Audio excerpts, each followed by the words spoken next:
Muy buenas noches, estimados estudiantes de medicina. Es para mí un placer, pues, terminar en el día de hoy con la última grabación del tema del sistema digestivo, que trata sobre la función de digestión y absorción en el tracto gastrointestinal. Esta grabación es sumamente importante que la escuchen previamente antes del laboratorio taller de digestión y absorción, ya que este tema no va a ser tratado como tal en clase, pero tienen ya la grabación previa por mí. Y como saben, cualquier consulta a la orden, pero esta grabación no solamente va a servir posteriormente para el examen, sino para ese laboratorio taller que tienen que preparar, que tienen que investigar sobre el proceso de digestión y absorción. Ese taller es solo del capítulo 6 y es básicamente para que realicen el mismo. Tiene 3 casos clínicos que es aplicativo, pero la mayoría es como un resumen de este capítulo. Así que espero que esta grabación les sirva mucho para el laboratorio taller de digestión y absorción. Espero que la escuchen previamente. Y igualmente, pues, les va a servir para el examen parcial y el examen final. Vamos a hablar entonces de dos funciones sumamente importantes en el tracto gastrointestinal y que son muy relevantes e importantes para que los nutrientes lleguen a los millones de células que requieren de los mismos para mantener la homeostasis corporal. Quiero iniciar mi clase con este mensaje donde les quiero decir que una de las cosas que siempre, chicos, ustedes, por más mal que se sientan, por cualquier situación que estén afrontando en este momento, todos de alguna u otra forma hemos perdido, todos de alguna u otra forma necesitamos volver a nuestra vida de antes, todos de alguna forma hemos pasado por momentos difíciles durante esta pandemia, pero a pesar de esto y a pesar de que parece que no, que es una historia de nunca acabar, quiero decirles que sean fuertes y valientes. ¿Por qué? Porque Dios está con ustedes. Si ustedes tienen a Dios en su corazón y si ustedes tienen a Dios en su mente, sea cual sea su religión, siempre tengan la fe y la esperanza que Él no nos abandona. Que algún día, muy pronto esperemos, llegará el final de esta prueba, pero donde todos tenemos que poner de nuestra parte y nuestro granito de arena. Pero de que algo sí es cierto es que esta pandemia nos ha enseñado muchas cosas. Y en esta ocasión quiero decirles de todo corazón que siempre sean fuertes, que siempre sean valientes y para ser fuertes y valientes siempre confíen en Dios, tengan a Dios en su vida, tengan a Dios en su corazón y van a ver que las cosas se abrirán. Entonces, para finalizar este tema, vamos a hablarle de estos dos conceptos, de estas dos funciones del sistema digestivo, como son el proceso de digestión y el proceso de absorción. ¿Qué es la digestión? La digestión o la función de digestión en el tracto gastrointestinal se va a encargar de la transformación de las partículas que son ingeridas, la transformación de estas sustancias, como por ejemplo el almidón, las proteínas y las grasas, a sustancias más simples, como por ejemplo cómo se da la digestión del almidón a glucosa, cómo se da la digestión de las proteínas a aminoácidos, cómo se da la digestión de las grasas a glicerol y ácidos grasos. Entonces, eso es lo que hace el proceso de digestión, la transformar las partículas ingeridas a partículas más pequeñas, fragmentarlas, digerirlas, permitir que éstas puedan ser, por un lado, transformadas a través de cambios físicos, porque inicialmente los alimentos que ingerimos van a ser transformados mediante procesos físicos, iniciando en la boca con el proceso de la masticación y por la serie de movimientos motores que se llevan a cabo a lo largo del tracto gastrointestinal, como la propulsión de los alimentos en sentido caudal y la mezcla de los alimentos en su paso por estos segmentos con las diferentes secreciones y jugos, ¿verdad? ¿Para qué? Para digerir las sustancias lo mejor posible y que luego puedan ser expuestas a la superficie interna de la mucosa del intestino para facilitar su absorción. Dentro de estos procesos de transformación que sufren las partículas ingeridas, no solamente estos sufren por procesos y cambios físicos, sino también sufren cambios químicos que son producidos por la hidrólisis que ejercen enzimas digestivas que son secretadas, bilis que es sintetizada y secretada del hígado hacia el duodeno y jugos, como por ejemplo el ácido clorhídrico, la pepsina, que van a ayudar a la digestión de los nutrientes. Una vez que los alimentos han sido adecuadamente digeridos, lo suficientemente digeridos, y se han puesto en contacto con las paredes de los diferentes segmentos que también ayuda a degradarlos, entonces se da lo que es la función de absorción. ¿Qué es la absorción? La absorción es un proceso de transporte en donde las moléculas digeridas van a pasar a través del epitelio que reviste el tracto gastrointestinal, específicamente, como vemos aquí, a través de las vellosidades que revisten y que están en la mucosa del intestino. A través de estas vellosidades se va a dar la absorción de los nutrientes, luego hacia la sangre y de allí hacia la linfa y a las diferentes células de nuestro cuerpo. Este proceso de absorción es un proceso que es rápido, que es eficiente, que se lleva a cabo a través de mecanismos pasivos y mecanismos activos mediante la activación de transportadores que están en el borde cepillo de la célula intestinal y que luego van a permitir que ellos pasen a la sangre y a la linfa, y los mismos pueden hacerlo tanto por la vía paracelular entre células o por la vía transcelular a través de la célula. Hasta ahora nosotros hemos revisado las funciones del sistema digestivo y hasta ahora pues sabemos que para que se lleve a cabo la absorción de los nutrientes es necesario que previamente los alimentos hayan sido mezclados con las diferentes secreciones, con los jugos aportados por las células glandulares, ¿verdad? Todas las glándulas salivales, las glándulas, el hígado, el páncreas, las secreciones intestinales, las secreciones gástricas, y que una vez mezcladas con esto sean movilizadas, sean transportadas a través de las contracciones y relajaciones de las fibras musculares del músculo liso intestinal, permitiendo la mezcla de los alimentos con las secreciones, propulsándolos a lo largo del tracto gastrointestinal hacia el ano. Y en ese proceso de transporte y mezcla se va dando lo que es la degradación mecánica y química de los alimentos, es decir, la transformación de las moléculas a sustancias más digeribles, más fáciles de ser entonces absorbidas.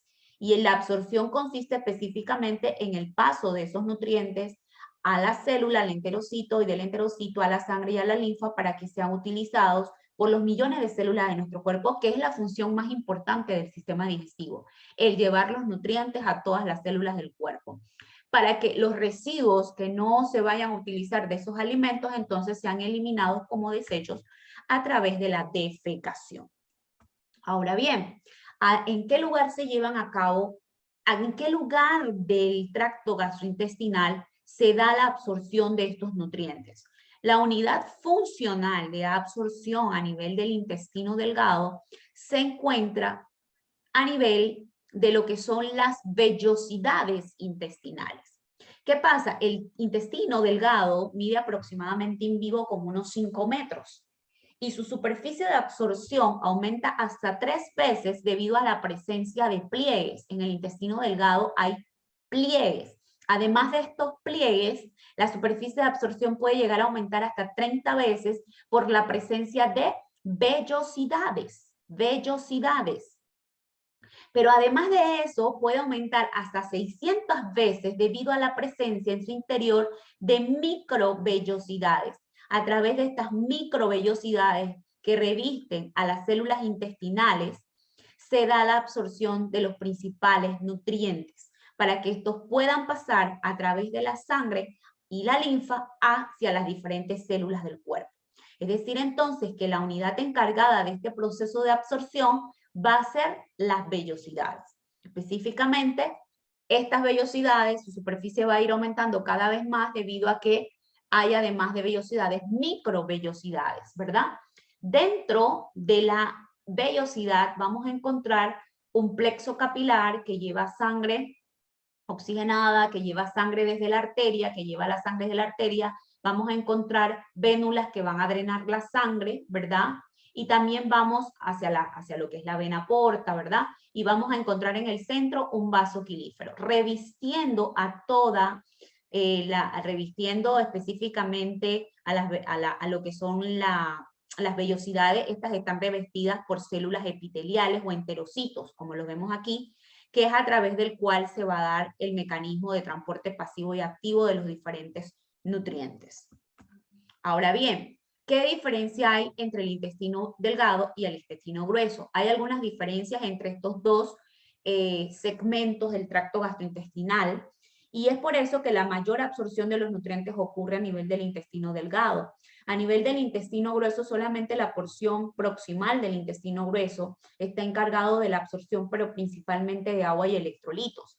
El intestino delgado es mucho más largo que el intestino grueso. Este puede medir aproximadamente entre 5 a 6 metros, mientras que el intestino grueso puede estar midiendo aproximadamente 2.4. El área de la membrana apical en metros cuadrados es más o menos 200 metros cuadrados debido a esa presencia de pliegues, vellosidades y microvellosidades. El área apical del intestino grueso es de apenas 25 metros cuadrados. Existen pliegues en ambos intestinos, tanto en el intestino delgado como en el intestino grueso.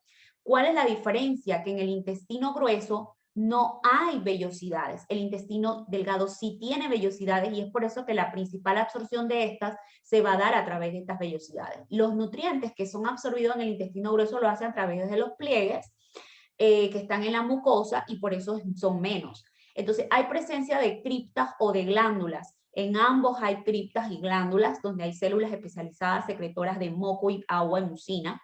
Hay microvellosidades, sí, donde no hay vellosidades en el intestino grueso, pero sí hay microvellosidades.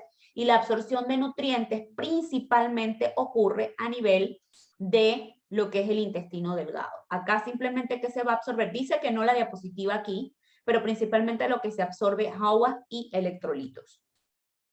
Entonces vamos a entrar a la función de digestión del tracto gastrointestinal. ¿Cómo ocurre la digestión de los carbohidratos en el intestino?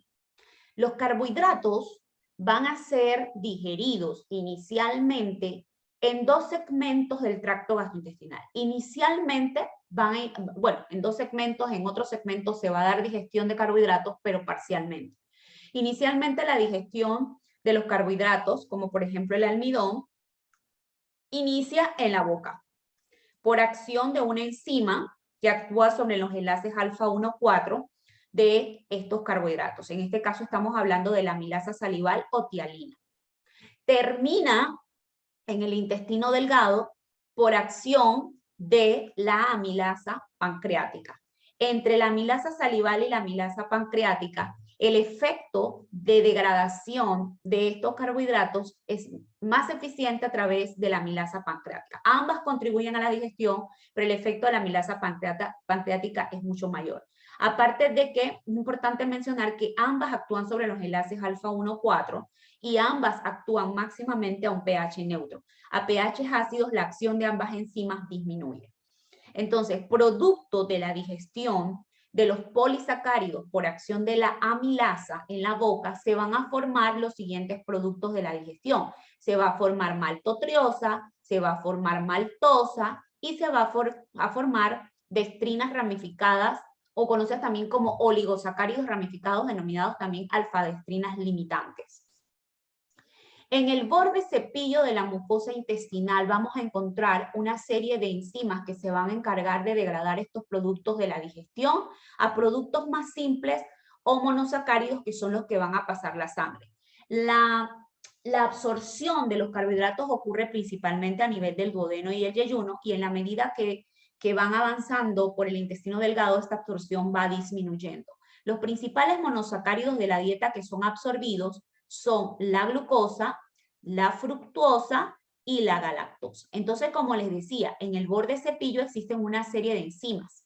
Es por eso que la mayor parte de las destrinas limitantes son degradadas a nivel del borde cepillo intestinal del duodeno y el yeyuno a través de oligosacaridasas como son la isomaltasa, que se va a encargar la isomaltasa, la maltasa y la maltasa. La maltasa se encarga de digerir o de degradar o de incidir sobre la maltotriose y transformarla en glucosa. La maltosa va a ser degradada o hidrolizada por acción de la maltasa en glucosa. Y por ejemplo, dentro de las destrinasas tenemos la isomaltasa, la glucoamilasa, tenemos la lactasa y tenemos también la sacarasa.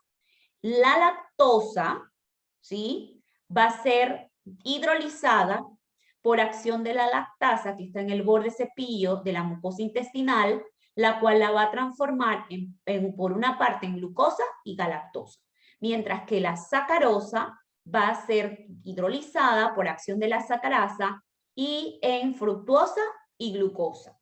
Y las isomaltasas actúan sobre los enlaces, los puntos de enlace de ramificación, actuando sobre los enlaces alfa 1,6 en los puntos de ramificación específicamente. También tenemos la glucoamilasa que va a actuar sobre las gluco-oligosacaridasas que van a transformarlas a ellas a glucosa.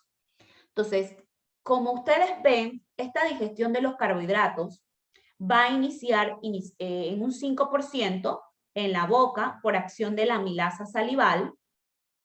Esta amilasa va a degradar el almidón o los polisacáridos en los siguientes productos de la digestión, que son la maltosa, la maltotriosa y las alfa-dextrinas.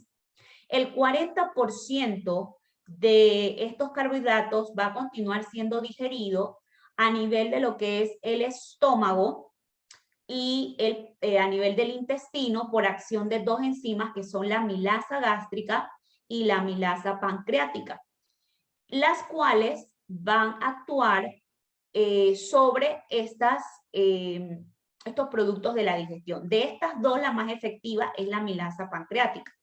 Entonces, otro de las sustancias o los productos de la digestión es en la mucosa del intestino también encontramos a la maltasa, encontramos la lactasa, la sacarasa, también encontramos las alfa-dextrinasas, que son las que se van a encargar de digerir a estas oligosacáridas en glucosa, en galactosa y en fructosa. O sea que el 55% de la digestión de los carbohidratos va a ocurrir principalmente en el intestino.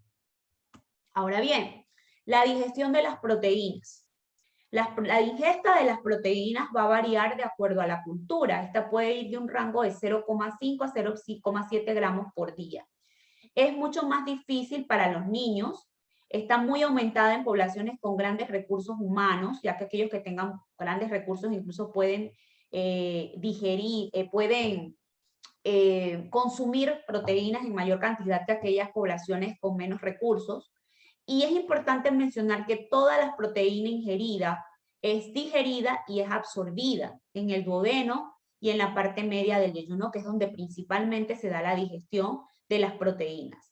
Esta es mucho más rápida en el duodeno que en el yeyuno y es mucho más lenta en el ilio. El tracto gastrointestinal no solo maneja las proteínas provenientes de la dieta, sino que maneja las proteínas que provienen de las secreciones, de los diferentes segmentos, maneja las proteínas de las descamaciones colónicas o intestinales. Entonces, parte de las proteínas que son ingeridas son digeridas y son absorbidas, y las que aparecen en las heces, ¿de dónde provienen? Provienen de las secreciones de la mucosa colónica, provienen de las descamaciones de las células intestinales y provienen también de las de las bacterias intestinales, de la degradación de las bacterias intestinales. O sea, la presente en el heces muchas veces provienen de las bacterias del colon. Ahora bien, la digestión de las proteínas, ¿dónde inicia? La digestión de las proteínas inicia en el estómago, por acción de los productos secretados por las células principales y las células parietales, específicamente el ácido clorhídrico y la pepsina. Acuérdense que el ácido clorhídrico es sintetizado y secretado por la célula parietal, y la pepsina normalmente es secretada en su forma inactiva como pepsinógeno.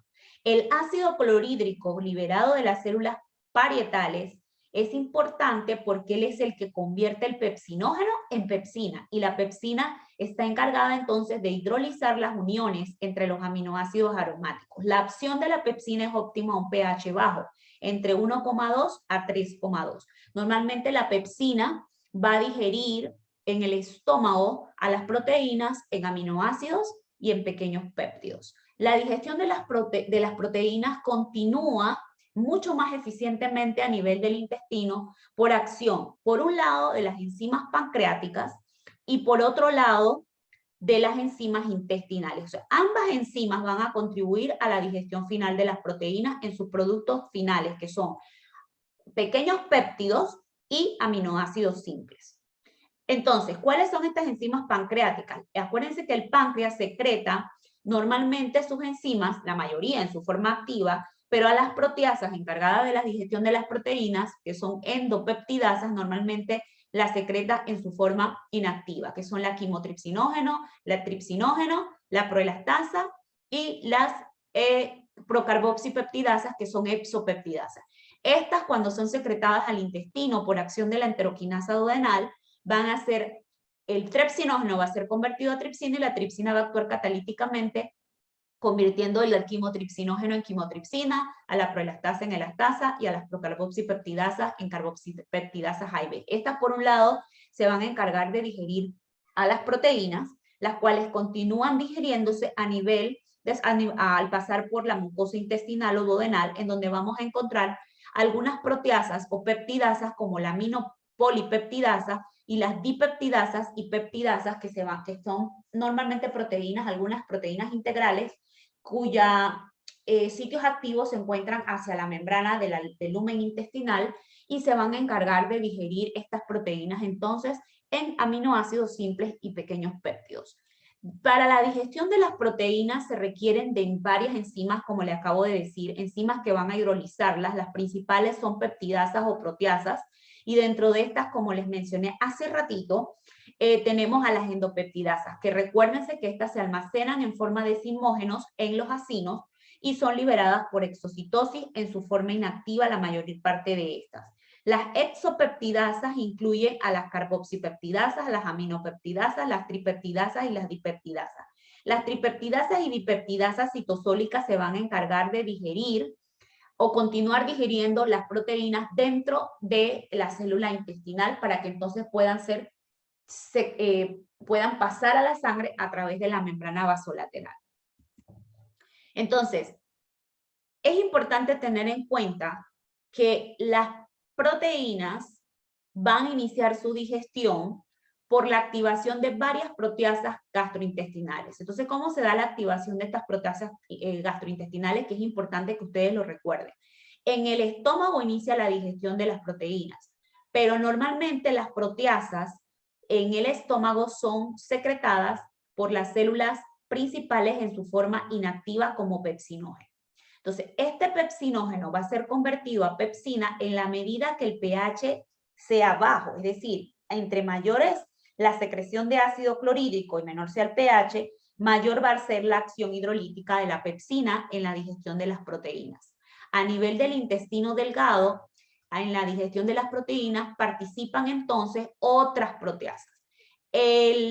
Las proteínas o enzimas pancreáticas son secretadas en su forma inactiva como tripsinógeno.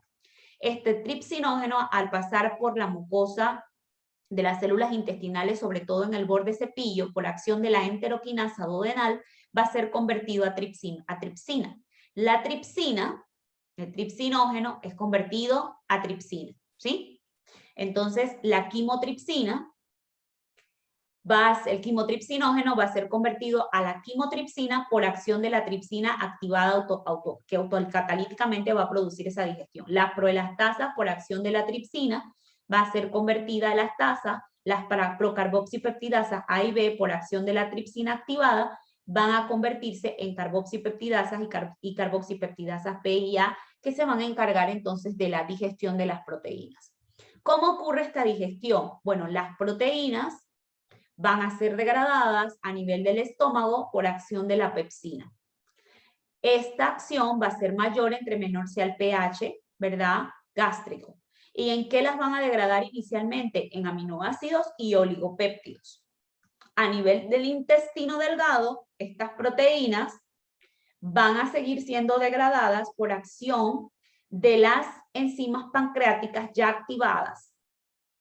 Estas se van a encargar, por un lado, de degradar estas proteínas en aminoácidos simples, en dipéptidos y tripéptidos. Mientras que por otro lado, estas proteínas, ven que es aminoácidos y oligopéptidos. Entonces los aminoácidos, por acción de estas enzimas, van a ser convertidos a dipéptidos y tripéptidos, y los oligopéptidos, por acción de una proteína que está en el borde cepillo duodenal, que son las peptidasas, van a ser convertidas también o degradadas a aminoácidos, dipéptidos y tripéptidos. Una vez así, acuérdense que cómo se digirieron las proteínas, de un producto complejo a un producto simple. ¿Cuál es el producto simple? El producto de la acción de estas enzimas es degradado a aminoácidos y péptidos pequeños. La digestión y absorción de lípidos. La digestión de los lípidos inicia a nivel de la boca por acción de la lipasa lingual. Continúa dándose la digestión de los lípidos, aunque parcialmente, a nivel del estómago por acción de la lipasa gástrica. Aunque la digestión de estos lípidos va a ser parcial, la digestión va a ser efectiva por la acción de las enzimas pancreáticas y sobre todo por la función que tiene la bilis, que es secretada, sintetizada por el hígado y que es vertida hacia lo que son los conductos biliares al duodeno como sales biliares, ¿verdad? Las sales biliares. ¿Qué efecto tienen estas sales biliares? Ellas van a emulsificar, van a aumentar grandemente la superficie para la digestión y van a formar micelas, ¿verdad? Van a formar micelas que son agregados multicelulares de lípidos hidrofóbicos hacia el centro, contiene colesterol, contiene glicéridos, contiene fosfolípidos. Y estas micelas aumentan la superficie de acción de las enzimas lipolíticas, que son principalmente las enzimas lipolíticas, la mayor cantidad de enzimas lipolíticas se encuentran en las secreciones o en el jugo pancreático, que son las que se van a encargar entonces de digerir estos lípidos o estos grandes lípidos en productos más simples como son ácidos grasos y monoglicéridos. Ahora bien, ¿cómo ocurre la digestión de los lípidos? Normalmente los lípidos están en su forma compleja como triglicéridos, como éster de colesterol y como fosfolípidos. Entonces, estos triglicéridos inicialmente van a ser degradados por la lipasa lingual, por la lipasa gástrica y siguen siendo digeridos a nivel del intestino por acción de las lipasas pancreáticas.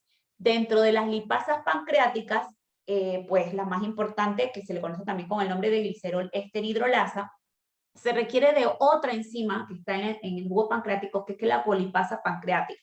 Y se requiere de la presencia de las sales biliares, porque como saben, las sales biliares, ¿qué es lo que van a hacer? Van a emulsificar las grasas, van a formar micelas. La polipasa lo que va a hacer es que va a fijar la gotita de emulsión a la lipasa pancreática, aumentando la superficie de acción de la acción de las lipasas pancreáticas, que van a degradar entonces estos triglicéridos en monoglicéridos y ácidos grasos, 2 ácidos grasos. En el caso del colesterol éster colesterol, la enzima colesterol éster hidrolasa se va a encargar de actuar sobre los enlaces éster del colesterol, degradando este colesterol éster en colesterol libre y en un ácido graso. En el caso de los fosfolípidos, la enzima que se va a encargar de digerir estos fosfolípidos a compuestos más simples va a ser la fosfolipasa 2, la cual va a actuar sobre los enlaces, sobre los enlaces éster en la posición 2. Si estamos hablando en el caso de las lecitinas, estas van a ser degradadas por la fosfolipasa 2 en lisolecitina y ácido graso libre. Entonces, ¿cómo se da la digestión de los lípidos en el intestino? Recordar que al duodeno, ¿verdad?, van a llegar los lípidos. Parece que la mayor absorción de los lípidos ingeridos se da en el duodeno y en el yeyuno. La mayor absorción se da a nivel del duodeno y del yeyuno. O sea, cuando los lípidos llegan al duodeno, recordar que del hígado y de la vesícula biliar, a través del conducto colédoco, hacia el duodeno van a ser vertidos los componentes de la bilis. ¿Qué contiene la bilis? La bilis contiene sales biliares, colesterol y lecitina.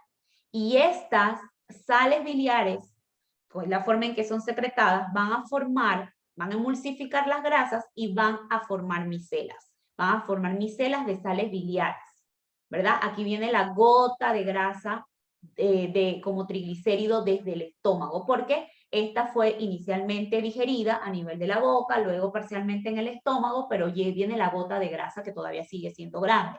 Entonces, estos componentes de la bilis, específicamente las sales biliares, van a formar gotitas de grasa emulsificadas. Estas gotitas de grasa emulsificada forman micelas que van a aumentar y forman micelas y que van a aumentar la superficie de acción ¿de quién?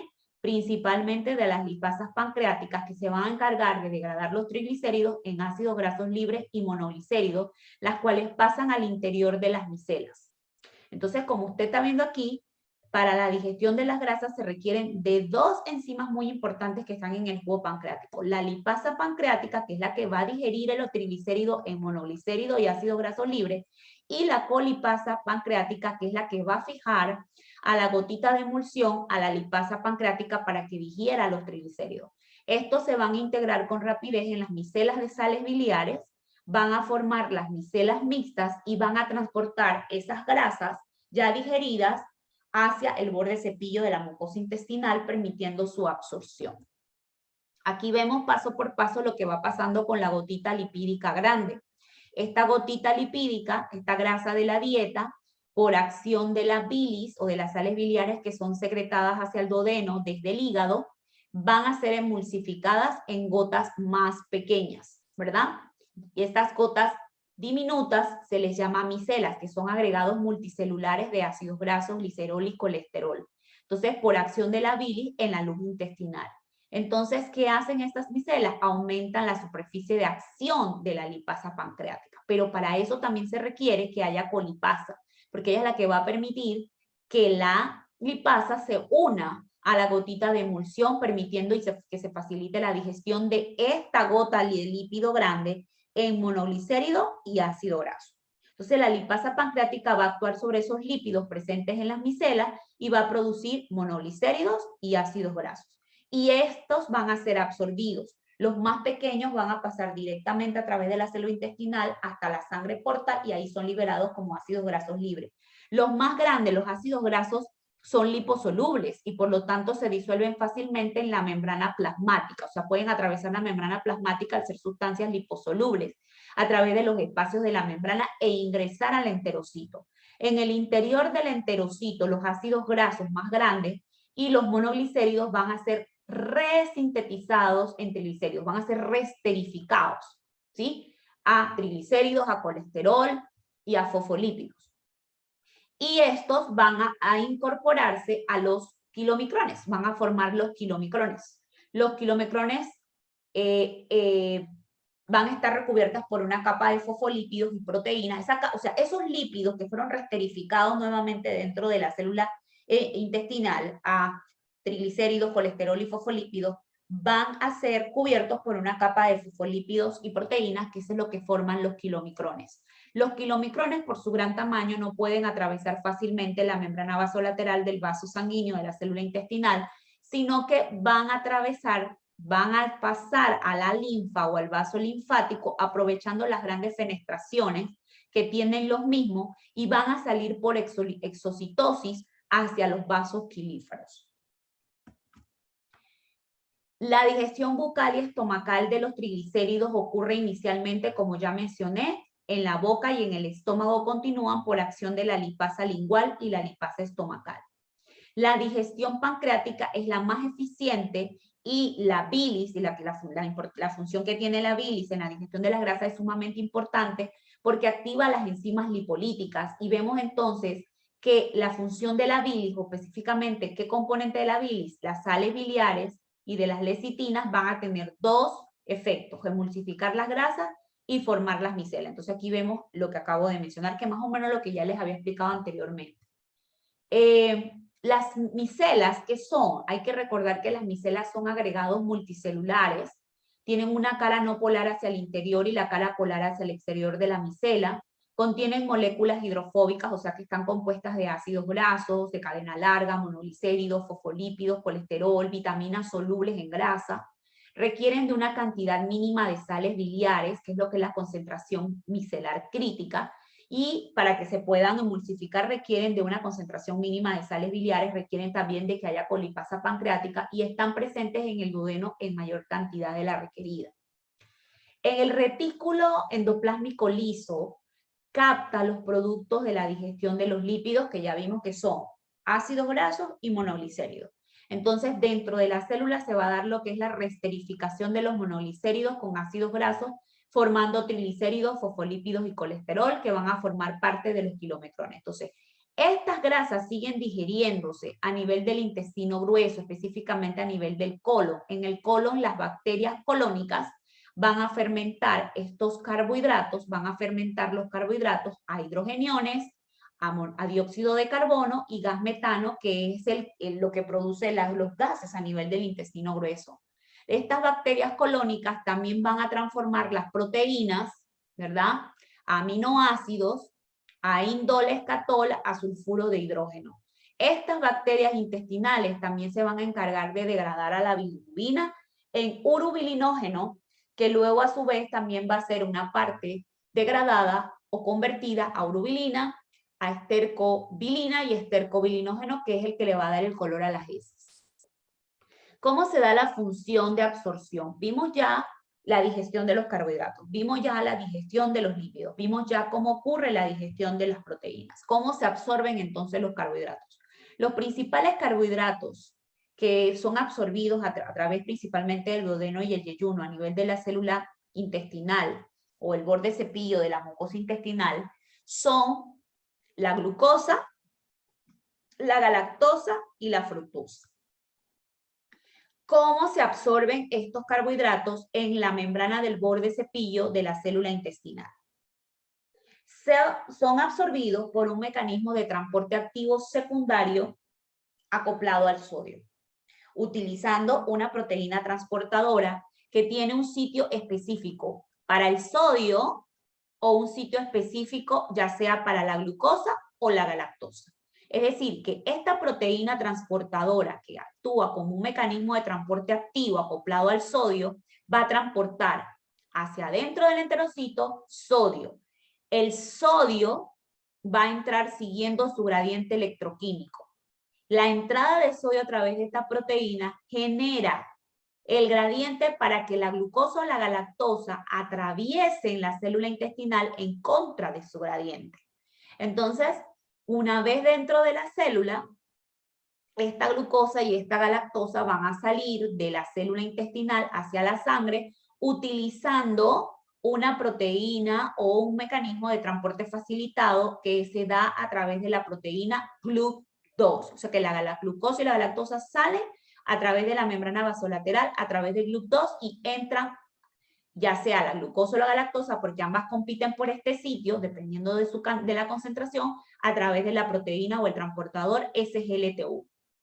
¿Qué pasa con la fructosa? A la par que se están absorbiendo la glucosa o la galactosa, la fructosa también se va a absorber a través de la membrana del borde cepillo utilizando una proteína que en este caso es el GLUT5, o sea que la fructosa entra por el GLUT5 y al igual que la galactosa y la glucosa sale a través de la membrana vasolateral por el GLUT2.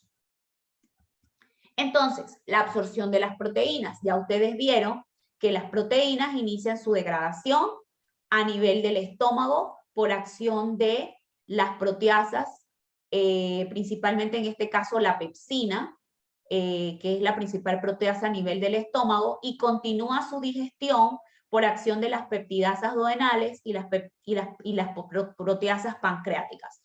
Estas proteínas van a ser digeridas o degradadas a sustancias más simples como son aminoácidos y péptidos. Entonces, ¿qué pasa con estos aminoácidos? Estos aminoácidos van a atravesar la membrana del borde cepillo a una velocidad inferior que la de los péptidos. Los péptidos a nivel de la membrana del borde cepillo, aquí hay unas oligopeptidasas que van a permitir que estos puedan entrar, o sea, unas oligopeptidasas que los van a seguir digeriendo, y estos van a entrar a través de la membrana apical del borde cepillo, por eso hablo de unas peptidasas de membrana, que son las que se van a encargar de digerir estos péptidos en péptidos todavía aún más pequeños. Entonces, estos péptidos van a entrar a una velocidad mayor que lo que entran los aminoácidos y acoplado a un mecanismo de transporte secundario acoplado al sodio, en donde la entrada del sodio va a generar el gradiente o la energía necesaria para que estos péptidos puedan entrar. Los aminoácidos entran a través de la membrana del borde cepillo por receptores o transportadores específicos para aminoácidos. Una vez dentro de la célula, estos péptidos van a seguir siendo digeridos por peptidasas citosólicas, las cuales lo van a degradar a aminoácidos, los cuales van a atravesar la membrana vasolateral a través de lo que se conoce como difusión simple, o sea que tanto los aminoácidos utilizan el mecanismo de difusión simple para entrar a la célula y salir de la célula hacia la sangre. Un 90% pasa a la sangre como aminoácidos y un 10% pasa a la sangre por difusión como péptidos. Entonces aquí ustedes ven que los aminoácidos van a ser absorbidos a través de la membrana del borde cepillo por un mecanismo de transporte activo acoplado al sodio, en donde el sodio al entrar genera el gradiente para que los aminoácidos también lo hagan. Igualmente pasa con los dipéptidos y tripéptidos o péptidos pequeños. Ellos van a entrar a la célula del borde cepillo a través de un intercambio con hidrogeniones. Entran los hidrogeniones y eso genera el gradiente para que los dipéptidos y tripéptidos entren. ¿Qué pasa con estos dipéptidos y tripéptidos dentro de la célula intestinal? Allí hay unas peptidasas citosólicas que las van a degradar luego a aminoácidos y estos aminoácidos van a salir por difusión simple o por transportadores específicos de aminoácidos en la membrana vasolateral, o estos directamente van a salir, estos dipéptidos y tripéptidos sin ser degradados directamente a través de la membrana vasolateral a través de una difusión simple. La absorción de los lípidos, ya ustedes vieron que los lípidos van a ser digeridos y que para que sean digeridos, principalmente la digestión de los lípidos se va a dar en parte por las proteasas pancreáticas y por la bilis. Entonces, en la bilis, ¿qué es lo que tenemos en la bilis? En la bilis lo más importante para la digestión de las grasas son las sales biliares. Entonces, estas sales biliares, ¿qué es lo que van a hacer?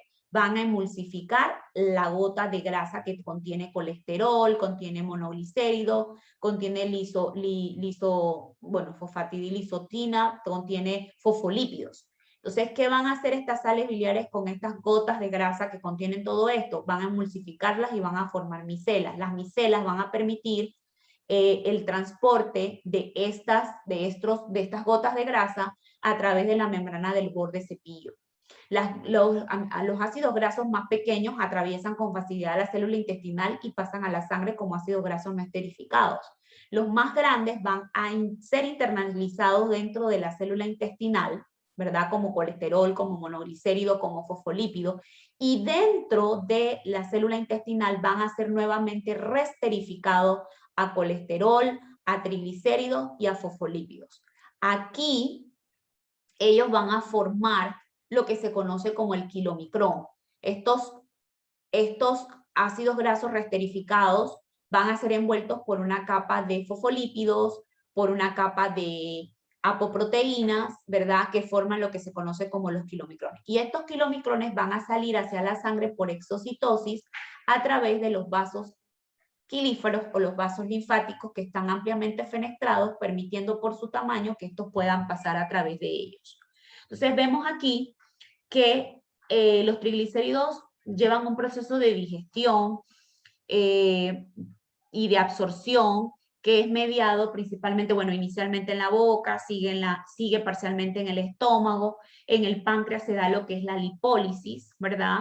De estos ácidos grasos, de estos triglicéridos, ¿verdad? En el páncreas la acción de las enzimas pancreáticas van a degradar también estos ácidos grasos o estos triglicéridos en ácidos grasos y monoglicéridos que son productos de la digestión más simples de los triglicéridos. Es decir, en el páncreas ocurre lipólisis de estos triglicéridos a ácidos grasos y monoglicéridos. Luego estos productos van a ser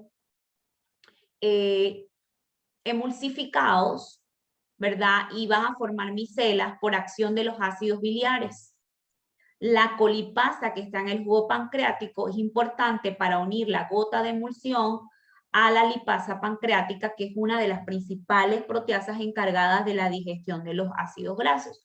Una vez que los digieren, estos van a poder atravesar la membrana del borde cepillo y van a ser nuevamente esterificados, estos ácidos grasos y estos monoglicéridos, a triglicéridos, ¿verdad? Los cuales van a ser empaquetados, rodeados de una cápsula de fosfolípidos y proteínas, formando lo que se conoce como kilomicrones, los cuales van a pasar a los tejidos para su utilización como grasa a través de los vasos linfáticos, ¿sí?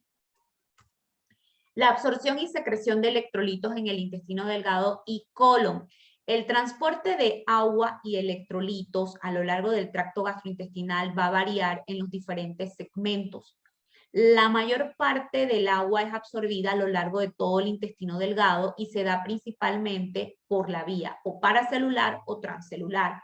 La absorción ocurre a través de lo que son las vellosidades, ¿verdad? Y la secreción va a ocurrir a nivel de lo que son las células de la cripta. Entonces, a nivel del intestino delgado, ¿qué se absorbe? A nivel del intestino delgado se absorbe agua, se absorbe sodio, se absorbe cloro, se absorbe potasio. A nivel del intestino delgado solo se secreta bicarbonato. A nivel del intestino grueso se absorbe agua, se absorbe sodio, se absorbe cloro y se secreta potasio y bicarbonato. Entonces, el movimiento de iones representa la sumatoria de los procesos de absorción y secreción. Entonces, ¿cómo se absorbe el agua en el tracto gastrointestinal? El agua en el tracto gastrointestinal se va a absorber ya sea por la vía paracelular o por la vía transcelular, a través de la célula.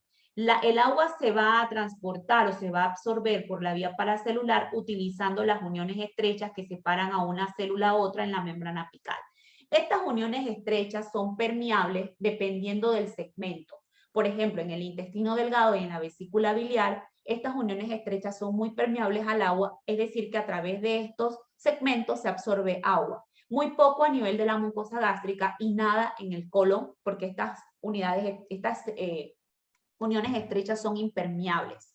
A nivel de la vía transcelular, la absorción intestinal de agua depende de la absorción activa de solutos, en este caso solutos osmóticamente activos que fueron digeridos, ¿verdad? Entonces, la absorción de estos solutos va a producir una disminución de la osmolaridad del fluido luminal, lo que va a provocar el movimiento de agua por gradiente osmótico, ¿verdad? De la membrana apical hacia la célula o de acuerdo al movimiento de acuerdo al movimiento en que se muevan estos solutos osmóticamente activos.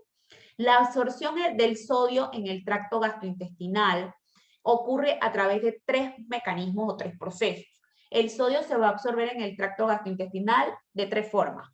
La absorción de sodio acoplada a nutrientes, la absorción electroneutra de cloruro de sodio y la absorción electrogénica de sodio. La absorción de sodio acoplada a nutrientes ocurre en todo el intestino delgado, duodeno, yeyuno y ileo. Y normalmente ocurre en las células de las vellosidades, o sea que el sodio se va a absorber a través del borde cepillo de la mucosa intestinal, ¿verdad? Las células del borde cepillo, de la célula intestinal, a lo largo de todo el intestino delgado, a través de todas esas células del borde cepillo se va a dar la absorción de sodio, ¿verdad? Principalmente por mecanismos que son muy parecidos a nivel de las células renales, que es a través del intercambio sodio-hidrogenión, el intercambio sodio-glucosa y el intercambio sodio-aminoácido. Normalmente esta forma de absorción de sodio es la que ocurre durante el periodo digestivo, ¿verdad? Durante el periodo digestivo. No ocurre durante el periodo interdigestivo porque las cantidades de glucosa, de aminoácidos en el lumen están disminuidos. ¿Y por medio de qué mecanismo se da? Por un mecanismo de transporte activo, mediado a través de una proteína de transporte que está en la membrana apical del borde cepillo del intestino delgado, que es la proteína SGLT1. Esta proteína SGLT1 permite el transporte de sodio a favor de su gradiente. La entrada de sodio genera produce un aumento de la negatividad del lumen que promueve pasivamente la entrada de cloro, Entonces, la entrada de sodio, mediada a través de este transportador que también tiene un sitio activo para el azúcar o el aminoácido, va a provocar que adentro de la célula aumente el sodio intracelular. Entonces, este sodio intracelular aumentado va a salir a través de la bomba sodio-potasio. Pero esa entrada de sodio genera un aumento de la negatividad que provoca que el cloro entre a la célula de forma pasiva. Entonces, este mecanismo es el principal mecanismo activo de absorción de sodio luego de una comida. Este mecanismo no se ve afectado ni por los niveles de AMP cíclico, ni por los niveles de calcio, ni por las enterotoxinas, ni por la acetilcolina, ni por la serotonina. El otro mecanismo de absorción de sodio que ocurre en el intestino delgado, específicamente en el ilio, y en el intestino grueso, específicamente en el colon proximal, es la absorción electroneutra de sodio-cloro. Esta absorción electroneutra de sodio-cloro se da paralela ¿a qué? A la absorción de sodio-hidrogenión y paralela a lo que es la absorción o el intercambio bicarbonato-cloro. Es decir, dentro de la célula, el CO2 al hidratarse forma ácido carbónico, el cual se disocia por un lado en bicarbonato y por otro lado en hidrogenio. Entonces, el hidrogenio va a ser secretado a través del intercambiador sodio-hidrogenio. La salida de hidrogeniones o la secreción de hidrogeniones va a promover la absorción de sodio. Y el bicarbonato que se produce aquí, la salida de bicarbonato o la secreción de bicarbonato va a provocar la absorción de cloro, o sea que se da paralelo al intercambio sodio-hidrogenión, bicarbonato-cloro. Entonces, entra sodio, entra cloro. Este es el principal mecanismo de absorción de sodio que ocurre en el ayuno, en el periodo interdigestivo. Y este sí se ve afectado por los niveles de AMP cíclico, por los niveles de calcio. Aquí vemos la proteína SGLT1, que era el mecanismo que les había hablado en antes, SGLT1, y vemos cómo el sodio entra a favor de su gradiente y en contra va a entrar el azúcar o el aminoácido, y el azúcar o el aminoácido va a salir a través de un transportador específico o por difusión facilitada a través de la membrana vasolateral. Entonces, el otro mecanismo de absorción de sodio en el tracto gastrointestinal es el que ocurre a nivel del colon, en la parte distal del colon, y es el que se lleva a cabo a través del canal epitelial de sodio que es sensible a la amilorada, que es el ENaC, este canal que está aquí, que es el ENaC. Entonces, este mecanismo de absorción de sodio a nivel del colon distal es un mecanismo muy eficiente en la conservación del sodio, ya que ocurre a gradientes, o sea, ocurre en contra de gradientes muy elevados. Y normalmente la absorción de sodio se va a dar a través de este canal.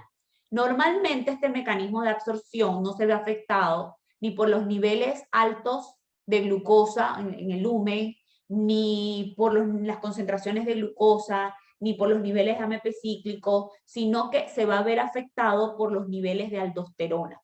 La aldosterona aumentada, ¿qué va a provocar en el epitelio de la célula del colon? Va a activar a esta bomba sodio-potasio, la que va a proveer la energía para que se dé la absorción del sodio a través del ENaC.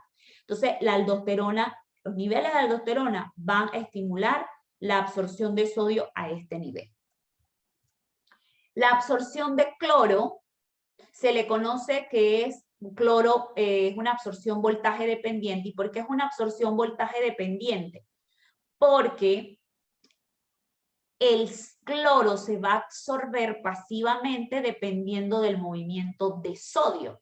Ustedes aquí están viendo que el sodio está entrando, el sodio aquí con este intercambio o este cotransporte sodio-cloro, entra sodio, mueve pasivamente el cloro. Aquí, por ejemplo, entra sodio y se promueve la entrada de cloro a través de este antiportador o este intercambiador bicarbonato-cloro. Entonces, la absorción de cloro voltaje dependiente se le llama así porque el cloro se absorbe pasivamente dependiendo del movimiento de sodio. Esto sobre todo relacionado con el sodio que está acoplado a los nutrientes o la absorción electrogénica de sodio que ocurre a nivel del colon. Entonces aquí estamos viendo cómo se da esta absorción de cloro. Como la absorción de cloro se está dando siguiendo el movimiento del sodio, el cloro también se secreta, pero como es más lo que se absorbe que lo que se secreta, no se toma, o sea, uno pensaría que no se secreta nada de cloro, pero sí se secreta el cloro.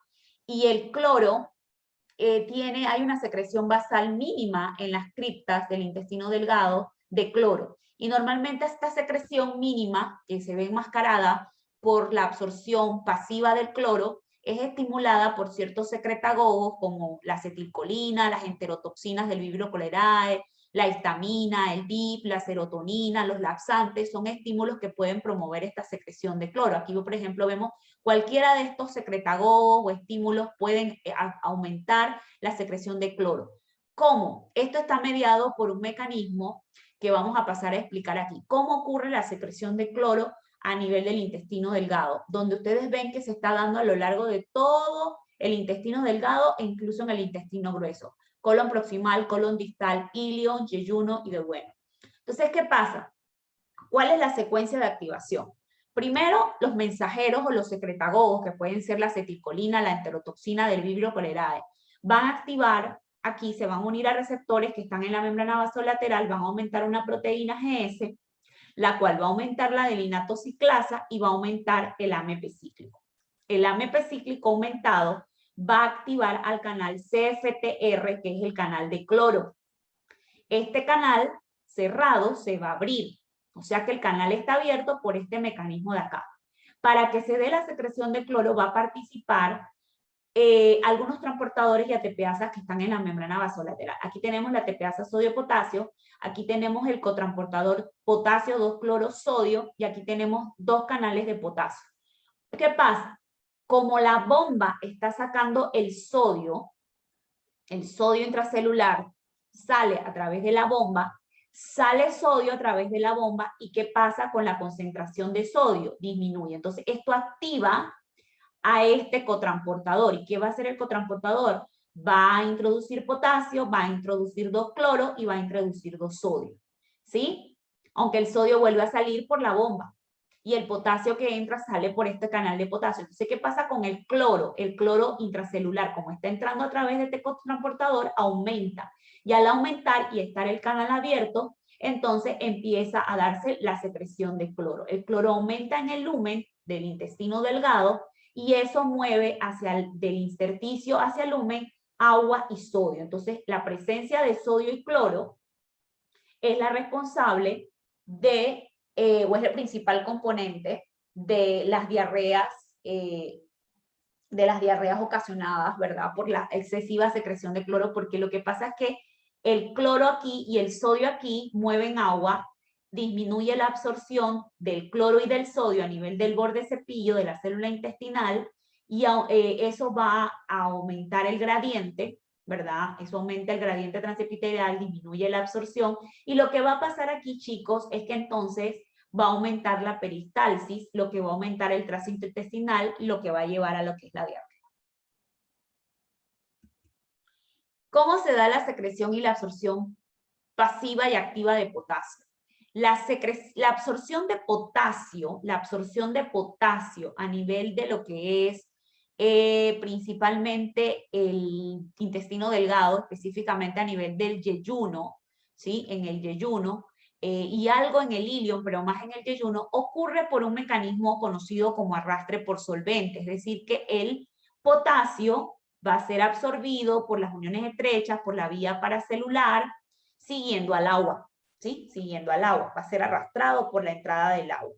Entonces así se va a absorber el potasio pasivamente. ¿Cómo se secreta activamente y pasivamente el potasio? Aquí es pasivamente lo que es la absorción y aquí es activamente, muy parecido a la del cloro.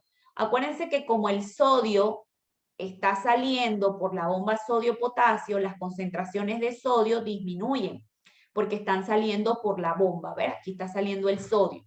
Entonces, ¿qué pasa? Entra potasio. La salida de sodio activa a este cotransportador que está en la membrana vasolateral que permite la entrada de sodio, potasio y 2-cloro. Este potasio que entra por aquí, ¿sí? Este potasio que entra por aquí. Aquí hay un canal de potasio que hace que el potasio que entra de la bomba salga por aquí. Pero este potasio que está aquí, que entra por este cotransportador, entonces hace que el potasio intracelular aumente y aquí en la membrana apical del borde cepillo hay un canal de potasio por la cual se va a dar la secreción de potasio. ¿Esto dónde ocurre principalmente? Pues lo vamos a ver más a nivel de lo que es el colon proximal, ¿verdad? Y algo en el colon distal, pero más en el colon proximal. Entonces, ¿cómo se da la absorción y secreción de bicarbonato? La absorción de bicarbonato ocurre en el yeyuno y es dependiente de la activación de este antiportador sodio-hidrogenión. Si aumenta las concentraciones de hidrogeniones dentro de la célula, estos hidrogeniones van a ser secretados por este antiportador sodio, hidrogenión, va a entrar sodio, va a salir hidrogenión, el hidrogenión se va a amortiguar con el bicarbonato, va a formar ácido carbónico y se va a disociar en agua y CO2. El CO2 difunde a la célula intestinal, nuevamente se hidrata por acción de la anidrasa, se va a disociar en bicarbonato y en hidrogenión. El hidrogenión nuevamente se secreta y el bicarbonato aquí que se formó va a salir de forma pasiva por la membrana vasolateral hacia la sangre. ¿Cómo se secreta el bicarbonato? El bicarbonato es secretado de forma pasiva o por un intercambiador bicarbonato-cloro y esta secreción ocurre principalmente a nivel del hilo. Aquí vemos entonces la bomba sodio-potasio. Aquí está el intercambiador sodio-bicarbonato. Este sodio que entra por aquí sale por la bomba. Este bicarbonato que entró aquí sale pasivamente por la membrana del borde cepillo, pero también puede salir a través del intercambiador bicarbonato-cloro. El cloro entra y sale pasivamente a través de la membrana vasolateral hacia el intersticio. ¿Cómo se da la absorción de las vitaminas? Las vitaminas liposolubles son la A, la D, la E y la K. Normalmente estas vitaminas son solubilizadas o se disuelven en las micelas formadas por las sales biliares y los productos de la digestión de las grasas. Van a difundir a la célula intestinal por difusión simple y dentro de la célula intestinal van a ser reesterificadas y van a formar parte de los kilomicrones, de manera que ellas van a salir de la célula intestinal por exocitosis hacia la linfa. Una parte de estas vitaminas hidrosolubles, de liposolubles, puede ser absorbida, eliminada del intestino y pasar a la circulación portal. Entonces, las vitaminas hidrosolubles, dentro de las vitaminas hidrosolubles que nosotros vamos a hablar aquí, vamos a hablar de la vitamina B12. La vitamina B12, aquí vamos a ver, miren aquí estamos, las vitaminas son liberadas, ¿verdad? Las vitaminas se encuentran unidas a proteínas, llegan al estómago y luego aquí estamos viendo entonces que estas vitaminas liposolubles en el intestino delgado van a ser transportadas a la célula intestinal disueltas en las micelas formadas por las sales biliares y por los productos de la digestión de la grasa. Estas van a entrar por difusión dentro de la célula, van a ser reesterificadas, van a formar parte de los kilomicrones y van a pasar hacia la linfa a través de los vasos quilíferos por exocitosis. Entonces acá vemos las vitaminas hidrosolubles, la mayor parte de las vitaminas hidrosolubles, si están en dosis adecuadas, van a ser absorbidas por difusión simple. En el caso y van a pasar a la circulación portal. En el caso de la vitamina B12 es sintetizada en el colon por las bacterias intestinales, pero la mucosa del colon no tiene la capacidad para absorberla. Normalmente esta vitamina B12 es almacenada en el hígado más o menos de 2 a 5 miligramos y solo se pierde por día como 0.1%.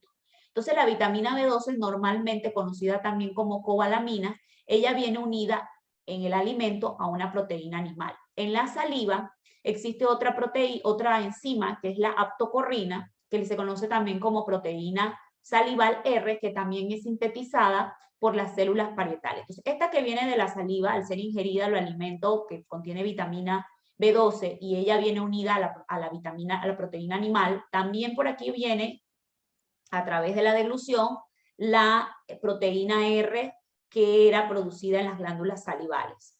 Entonces, ¿qué pasa cuando llegan al estómago? Las células parietales van a liberar ácido clorhídrico y pepsina, los cuales se van a encargar de degradar este complejo vitamina B12, proteína animal. O sea que se va a separar la vitamina B12 de la proteína animal y va a quedar libre. Entonces, en el estómago, una vez libre, ella va a ser fijada y unida a la proteína R que viene de las células parietales. La mayor parte de la vitamina B12 en el estómago es transportada unida a la proteína R. Si bien es cierto, el factor intrínseco que es producido por las células parietales también es una proteína fijadora de calcio, pero su afinidad a la vitamina B12 en el estómago es inferior que la de la proteína R. Entonces, ¿dónde también, qué pasa? Este factor intrínseco, aquí también tenemos a la cobalamina unida a la proteína R aquí a nivel del conducto cístico, pasa por aquí, pasa al duodeno, y en el duodeno, por acción de las proteasas pancreáticas, esta vitamina B12 que venía unida y que estaba unida a la proteína R va a ser degradada, va a ser separada, de manera que la vitamina B12 al quedar libre se va a fijar al factor intrínseco. Entonces, este factor intrínseco va a facilitar su transporte a lo largo del intestino, evitando que sea degradada por la acción de las bacterias colónicas, de las bacterias intestinales y la acción de las proteasas pancreáticas, hasta llevarla hasta el ilion, que es donde se va a absorber. Ella, unida al factor intrínseco, se va a unir al receptor cubilina, que está en el borde cepillo del ilion, y va a ser internalizada. Dentro del ilion, ella va a ser liberada del factor intrínseco y se va a unir a la transcobalamina 2, ¿verdad? Va a unirse a la transcobalamina. Entonces, aquí vemos cómo se da el transporte portal de la cobalamina unida a las diferentes tipos de transcobalaminas, la transcobalamina 1, la transcobalamina 2 y la transcobalamina 3, es la forma en que ella va a entrar entonces a nivel de lo que es la célula para luego almacenarse a nivel del hígado, para luego ser utilizada para lo que es la maduración de los eritrocitos. Entonces pueden haber varios mecanismos que afecten la absorción de la vitamina B12, por ejemplo la cloridia, que no va a separar la cobalamina de la proteína animal, esto puede ser una causa. Otra causa es la falta de factor intrínseco, por ejemplo, cuando hay una gastrectomía total o cuando hay anemia perniciosa debido a una atrofia idiopática de la mucosa gástrica, donde hay anticuerpos que bloquean la unión del factor intrínseco a la vitamina B12. Otra de las causas de deficiencia de vitamina B12 puede ser elevado recuento de bacterias y parásitos en el intestino delgado que pueden absorber cobalamina 2. Otra de las causas de deficiencia de vitamina 2 puede ser la malabsorción de la cobalamina. Por ejemplo, cuando hay una insuficiencia pancreática y no se secretan adecuadamente las enzimas pancreáticas, no se degrada esa unión vitamina B12, proteína R y no se separa.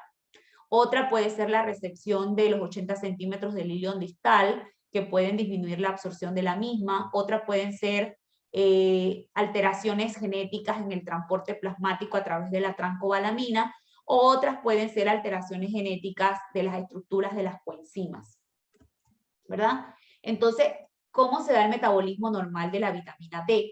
La vitamina D, acuérdense que es sintetizada a través de 3 vías. Una de ellas, una de las más importantes, es a través de la irradiación ultravioleta, del 7 hidrocolesterol en la piel, ¿verdad?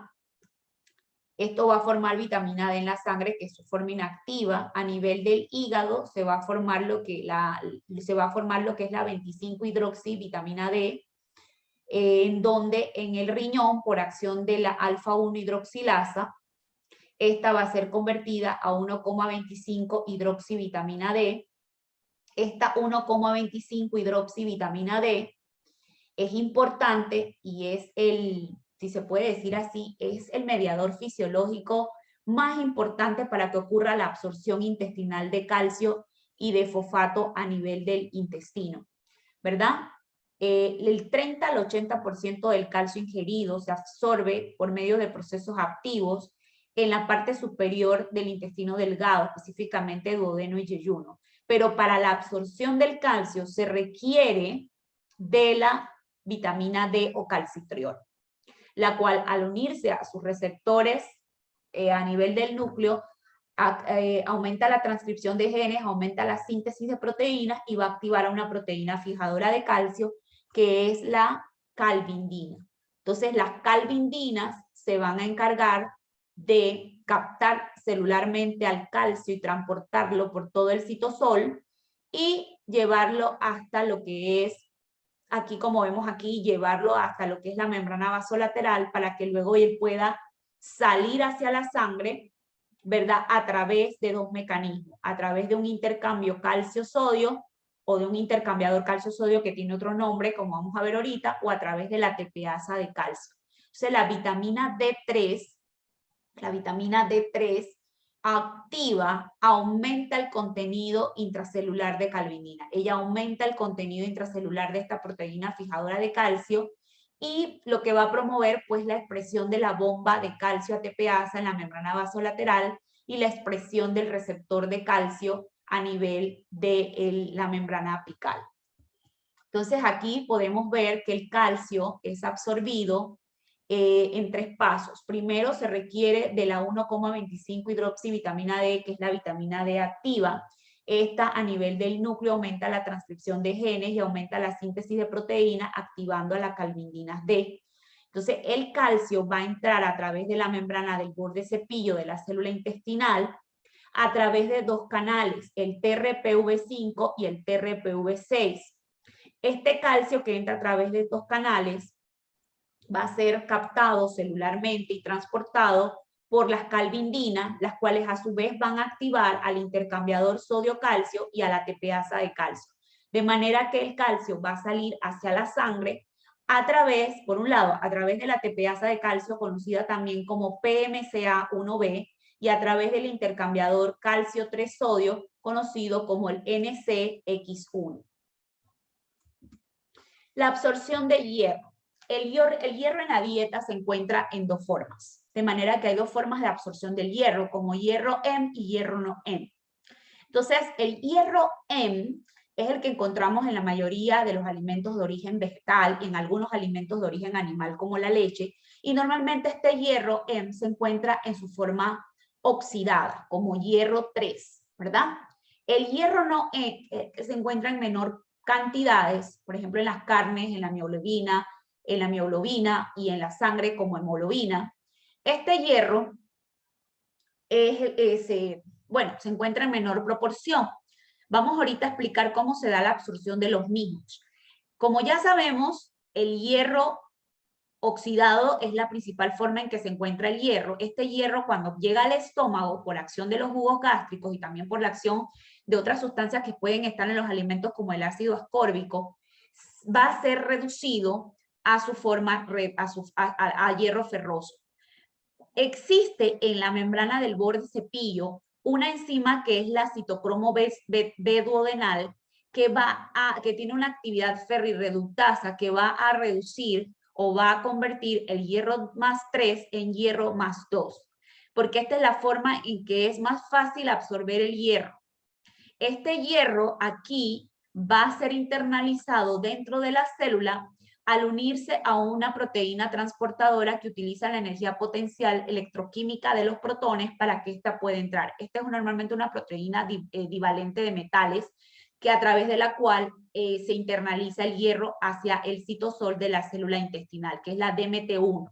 Una vez dentro de la célula intestinal, este hierro reducido puede seguir 2 rutas. Uno, este hierro es transportado a lo largo del citosol hasta la membrana vasolateral por una ferroportina, ¿sí?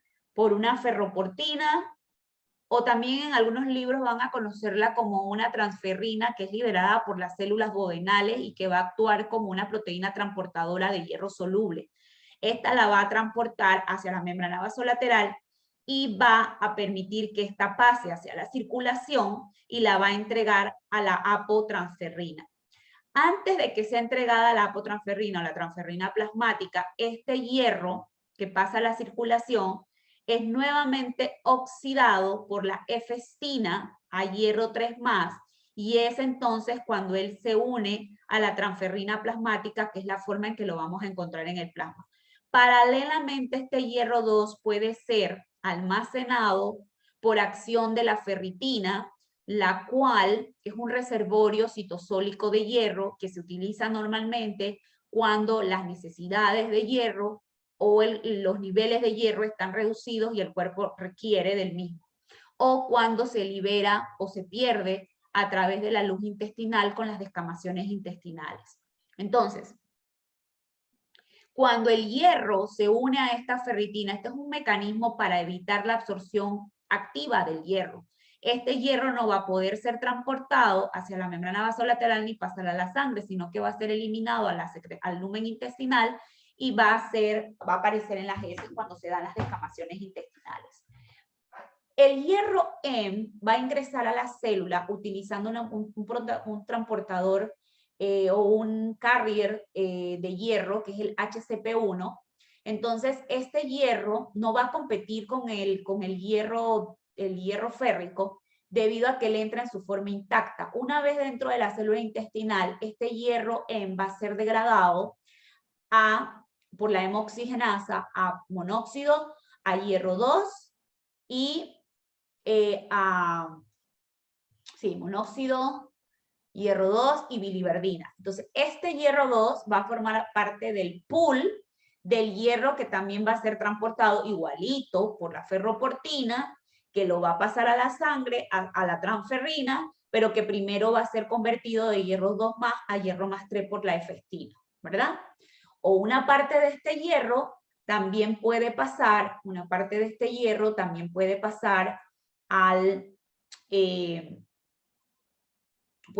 pasar directamente a la circulación portal sin haber sido degradado por la hemoxigenasa. O puede ser paralelamente almacenado por la ferritina, que este es el que vemos aquí. Entonces, este hierro también puede pasar directamente a la circulación sin ser degradado, o ser captado por la ferritina.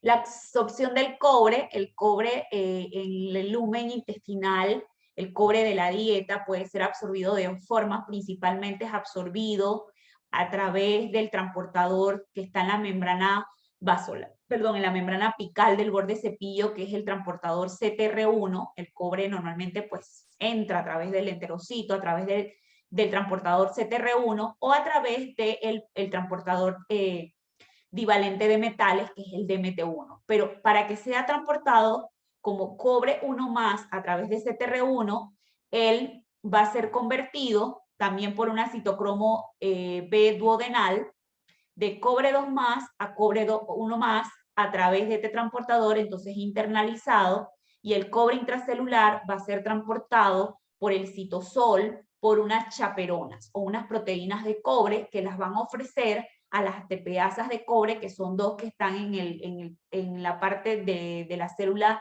de la parte trans-Golgi de la célula, que son la ATPasa OX1 y la ATPasa 7A. Y va a salir a través de la membrana vasolateral, a través de la ATPasa 7A o la ATPasa X1 hacia la sangre. En el caso del magnesio, tanto el cobre como el magnesio, el cobre pues ya sabemos que el 50% se va a absorber a nivel del duodeno. Y en algunos casos este cobre puede aparecer en las heces unido a ciertos ácidos biliares. En el caso del magnesio y en el caso del fosfato, estos se absorben a lo largo de todo el intestino delgado y son secretados luego en la bilis unidos a ciertos ácidos biliares. Pero ¿cómo se da esta absorción de magnesio? El magnesio puede ser absorbido por la vía paracelular hacia la sangre, o puede ser absorbido a través de la membrana del borde cepillo por la vía transcelular, utilizando una proteína de transporte que es la TRPMG y la TRPM7. O sea, a través de estas proteínas o estos canales, el magnesio entra a la célula, él es captado, es transportado y sale de la membrana vasolateral a través de dos proteínas, que en este caso es la CNNM4, que es un intercambiador sodio-magnesio, saca magnesio, entra sodio, o a través de aquí tenemos la ATPasa de sodio-potasio, que a través de la cual el sodio que entra aquí sale a través de la misma. Entonces, ¿por dónde sale el magnesio? Por esta proteína CNNM4, que saca magnesio hacia la sangre e introduce el sodio, que luego sale a través de la ATPasa de sodio-potasio. Pero entra a través de esos dos transportadores en la membrana apical.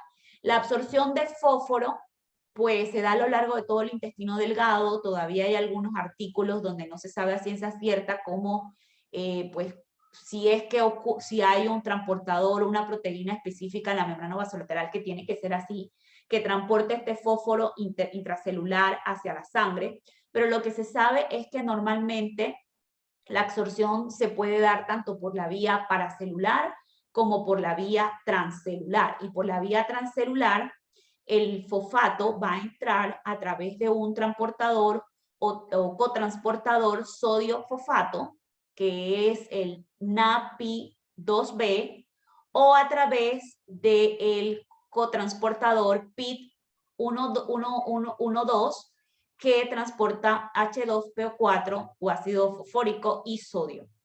Entonces, aquí dentro de la célula, pues es lo que todavía no está dilucidado en muchos artículos, pues debe haber una proteína transportadora que lo saque.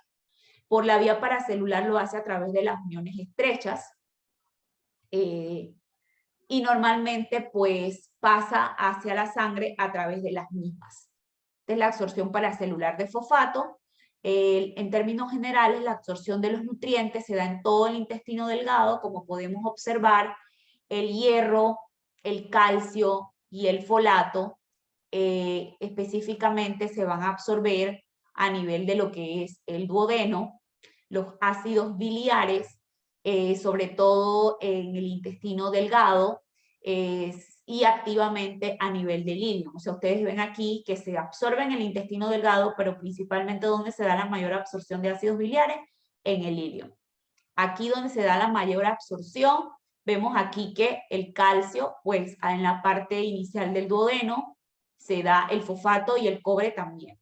La cobalamina se absorbe principalmente en el ileum y los carbohidratos, las proteínas y los lípidos principalmente en el duodeno y en el yeyuno. Va disminuyendo su absorción ya a nivel de lo que es el ileum. Entonces, esto es como un cuadro resumen de los mecanismos de digestión y absorción de los nutrientes, donde nosotros podemos ver pues aquí los nutrientes, cómo son digeridos a compuestos más simples. En el caso de los carbohidratos, estos son digeridos a glucosa, galactosa y fructuosa. Su absorción ocurre en el intestino delgado, mediado por un mecanismo de transporte activo acoplado al transportador sodio-glucosa, y salen por difusión facilitada. En el caso de las proteínas, estas son degradadas a aminoácidos, dipéptidos y tripéptidos. La absorción ocurre a nivel del intestino delgado a través de un cotransportador de sodio aminoácido, y los dipéptidos y tripéptidos lo hacen a través de un cotransportador de hidrogeniones dipéptidos. Los lípidos son digeridos a ácidos grasos, monoglicéridos y colesterol en el intestino delgado, pero para ello se requiere de las sales biliares que forman micelas en el intestino delgado. Esto va a permitir la difusión de los ácidos, de los monoglicéridos y colesterol dentro de la célula, los cuales van a ser nuevamente reesterificados a triglicéridos, fosfolípidos, van a formar parte de los kilomicrones y van a salir de la célula hacia los vasos linfáticos por exocitosis. En el caso de las vitaminas liposolubles, ellas van a ser absorbidas a nivel del intestino delgado, disolviéndose en las micelas formadas por las sales biliares y los productos de la digestión, entran por difusión a la célula intestinal y salen en forma de kilomicrones hacia la linfa. En el caso de las vitaminas hidrosolubles, estas se van a absorber en el intestino delgado, específicamente en el ileum, y esto está determinado por medio de dos mecanismos, por un cotransporte dependiente de sodio, y se requiere también del factor intrínseco. Las sales biliares son absorbidas principalmente a nivel del ileum por un cotransportador sodio-sales biliares.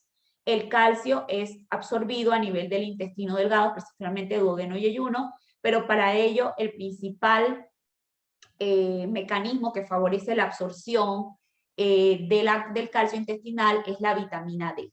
La vitamina D que activa a proteínas fijadoras de calcio como son las calvindinas, y el hierro pues es absorbido o es internalizado a la célula intestinal como hierro ferroso y es transportado por la